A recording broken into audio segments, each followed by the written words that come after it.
আসসালামু আলাইকুম, আনিয়ং হাসি রবুন। কেমন আছেন সবাই? গত ভিডিওতে আমরা কোরিয়ান ভাষার উৎপত্তি সম্পর্কে এবং কোরিয়ান ভাষার বর্ণমালা সম্পর্কে আলোচনা করেছি। আজকের ভিডিওতে আমরা কোরিয়ান ভাষার স্বরবর্ণ, বিশেষ করে মৌলিক স্বরবর্ণ যেগুলো আছে ওগুলো কিভাবে লিখতে হয়, কিভাবে উচ্চারণ করতে হয় সেটা নিয়ে ইনশাআল্লাহ সামনে অগ্রসর হব। সবাই সঙ্গেই থাকুন।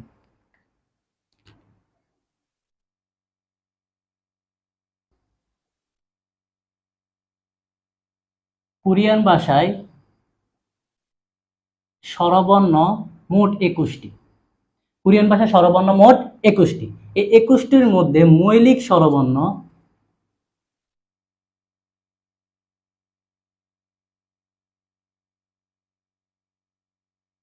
কোরিয়ান ভাষায় স্বরবর্ণ মোট 21টি। তার মধ্যে মৌলিক স্বরবর্ণ 10টি এবং যুক্ত স্বরবর্ণ 11টি। তাহলে দ্বারাই কোরিয়ান ভাষার মোট স্বরবর্ণ হলো টোটাল 21টি। আজকের ভিডিওতে আমরা মৌলিক স্বরবর্ণ 10টি কিভাবে লিখতে হয়, কিভাবে উচ্চারণ করতে হয় সেটা নিয়ে ইনশাআল্লাহ সামনে অগ্রসর হব এবং সেটা নিয়ে আলোচনা করব।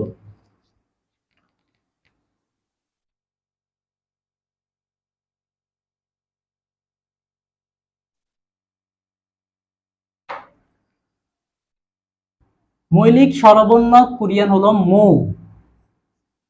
মৌ অর্থ স্বরবর্ণ। মৌ হলো টোটাল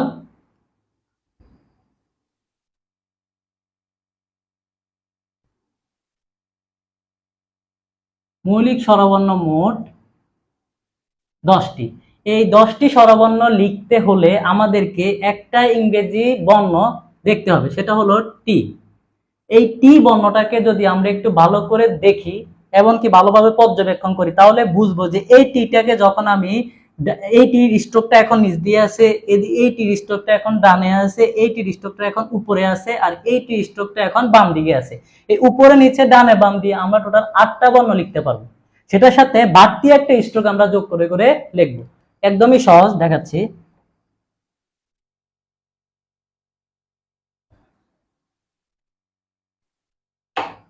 প্রথমত যে এই টি বর্ণটা আছে, এই কোরিয়ান ভাষার মৌলিক স্বরবর্ণের প্রথম বর্ণটাকে আমরা এই টির স্ট্রোকটা নিচ দিয়ে না দিয়ে টির স্ট্রোকটা বাম দিকে দেব, ডান দিকে দেব। তাহলে এখন দাঁড়ায় কি দেখেন তো, এখন কি দাঁড়ায় যে এই বর্ণটা কি, এই বর্ণটা কোরিয়ান মৌলিক স্বরবর্ণের আ।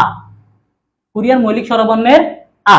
একইভাবে যদি আমি এটাকে এখন ডান দিকে স্ট্রোকটা না দিয়ে বাম দিকে দিই স্ট্রোকটা, তাহলে কি হয় অ। তাহলে কি হচ্ছে অ। তাহলে যদি স্ট্রোকটা ডান দিকে থাকে তাহলে আ, স্ট্রোকটা যদি বাম দিকে থাকে তাহলে কোরিয়ান স্বরবর্ণ মৌলিক স্বরবর্ণ অ। এখন আমি স্ট্রোকটা যদি উপর দিকে দিই তাহলে হলো কোরিয়ান মৌলিক স্বরবর্ণ ও। স্ট্রোকটা এখন কোন দিকে আছে? উপর দিকে আছে। এখন আমি স্ট্রোকটা যদি নিচ দিকে দিই তাহলে হবে উ। তাহলে কোরিয়ান স্বরবর্ণ হচ্ছে উ। তাহলে আমরা এখন দেখি টি বর্ণটাকে আমরা যখন ডান দিকে দিচ্ছি তখন আ, বাম দিকে দিচ্ছি তখন অ, উপর দিকে দিচ্ছি তখন ও, নিচ দিকে দিচ্ছি তখন হচ্ছে উ।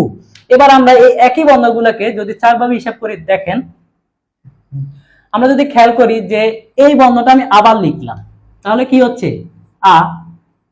এখন দুইটাই তো একটা বর্ণ হতে পারে না, তখন সেক্ষেত্রে আমি যদি বাড়তি একটা স্ট্রোক যোগ করি, বাড়তি একটা স্ট্রোক যোগ করার কারণে আমাকে বাংলা স্বরবর্ণ ই যোগ করতে হবে। তখন আমরা কি হয়ে গেছে ই আ। এখন আমরা কি পাইছি ই আ। তাহলে আমরা প্রথম পাইছি কি আ, প্রথম পাইছি কি আ। যখন বাড়তি একটা স্ট্রোক যোগ হয়েছে তখন স্বরবর্ণ ই যোগ হয়ে হচ্ছে কি ই আ, ই আ। একইভাবে আমরা যখন দেখছি অ, আমি আবার লিখলাম অ। একইভাবে আমি যদি এখানে বাড়তি একটা স্ট্রোক যোগ করি তখন এখানে বাড়তি একটা স্বরবর্ণ ই যোগ হচ্ছে। এখন কি হচ্ছে অ ই অ, অ ই অ। একইভাবে আমি যদি দেখি ও, এখন আমি আবার লিখলাম ও, আবার লিখলাম ও। এই ওটার সাথে যখন আমি আরেকটা স্ট্রোক নতুন যোগ করতেছি তখন একটা স্বরবর্ণ এখানে যোগ হচ্ছে। এখন কি হচ্ছে ও ই ও, ও ই ও। একইভাবে আমি যদি লিখি উ, উটার সাথে যদি আমি একটা নতুন স্ট্রোক যোগ করি, বাড়তি একটা স্ট্রোক যোগ করার কারণে বাড়তি একটা ই বর্ণ যোগ হচ্ছে। এখন কি হচ্ছে ইউ। এখন আমরা কি পাচ্ছি আ। আর সাথে যখন একটা বাড়তি স্ট্রোক যোগ হচ্ছে তখন ই বর্ণ যোগ হচ্ছে কি ই আ। তারপর হচ্ছে কি অ, অর সাথে যখন বাড়তি একটা স্ট্রোক যোগ হচ্ছে তখন আমরা এই বর্ণটা যোগ করছি স্বরবর্ণ, তখন কি হচ্ছে ই অ। তারপর একইভাবে ও, যখন ওর সাথে আমরা একটা স্ট্রোক বাড়তি যোগ করছি তখন একটা স্বরবর্ণ ই যোগ হয়ে হচ্ছে কি ই অ।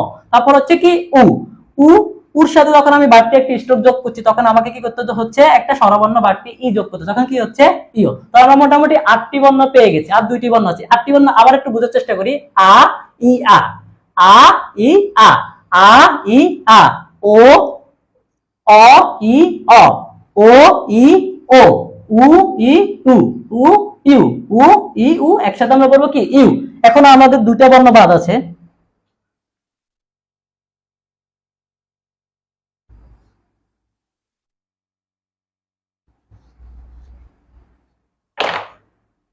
প্রথমটা হলো আমরা যদি একটু, এটা হলো কি উ, এটাও উ।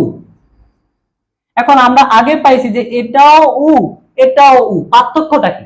এ উ যখন আমরা উচ্চারণ করব তখন সেক্ষেত্রে সামনের দু পাটি দাঁতকে একত্রিত করবো, যেমন করলাম, করার পর আমরা এখন উ উচ্চারণ করবো, উ একটু চাপ দিয়ে এ উটা উচ্চারণ করার সময় স্বাভাবিক হালকা ভাবে, আর এ উটা যখন আমরা একসাথে করবো উচ্চারণ করার চেষ্টা করবো তখন কি করবো সামনের দুই পাটি দাঁতকে একত্রিত করে উচ্চারণ করবো উ উ উ। একইভাবে আরেকটা বর্ণ আছে সেটা হচ্ছে আড়াআড়ি, সমান একদম সোজাসুজি একটা, সেটা হলো কি ই, সেটা হলো কি ই। বাকি আগে যে আমরা 8টা বর্ণ দেখছি সেটার সাথে এই 2টা বর্ণ একটু ব্যতিক্রম, তাহলে উ ই, উ ই। এবার আমি যদি সবগুলো বর্ণ লিখি, একসাথে লেখার চেষ্টা করতেছি, দেখেন আ, কি হচ্ছে আ। যখন আমি আ লিখলাম তার সাথে যখন বাড়তি একটা স্ট্রোক যোগ করলাম তখন বাড়তি স্বরবর্ণ ই যোগ করতে হচ্ছে, কি হচ্ছে আ ই আ, আ ই আ। একইভাবে আমি যখন লিখলাম অ, বাড়তি একটা স্ট্রোক যখন আমি যোগ করব তখন কি হচ্ছে এই অর সাথে আমরা একটা বাড়তি স্বরবর্ণ ই বর্ণটা যোগ করতেছি, তখন কি হচ্ছে অ ই অ, অ ই অ। তারপর আমি যখন লিখলাম ও, আবার লিখলাম ও। এখন বাড়তি যখন একটা স্ট্রোক আমি যোগ করলাম তখন একটা বাড়তি স্বরবর্ণ ই যোগ হচ্ছে, বর্ণটা যোগ হয়ে হচ্ছে কি ইও, ও ইও, উ। একইভাবে আমি যদি লিখি উ, কিন্তু যখন আমি একটা বাড়তি স্ট্রোক যোগ করলাম তখন বাড়তি একটা স্বরবর্ণ যোগ হচ্ছে ইউ, উ ইউ, উ ইউ। তারপর আমরা দেখলাম যে শেষ 2টা বর্ণ সেটা হলো উ।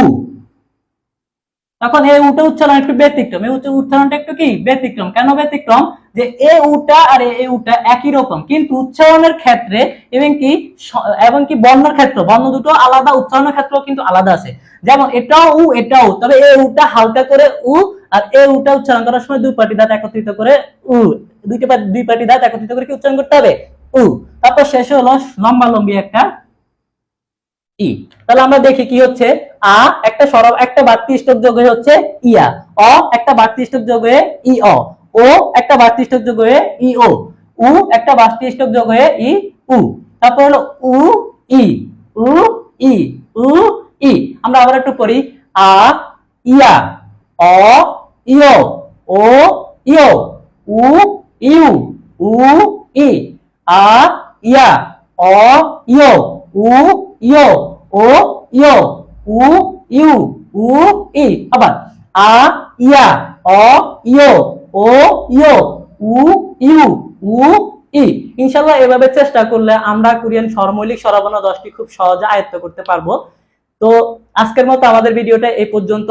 ইনশাআল্লাহ পরবর্তী ভিডিওতে আমরা কোরিয়ান মৌলিক যৌগিক স্বরবর্ণ বা যুক্ত স্বরবর্ণ যেগুলো আছে 11টি সেগুলো নিয়ে আলোচনা করার চেষ্টা করব ইনশাআল্লাহ। আসসালামু আলাইকুম।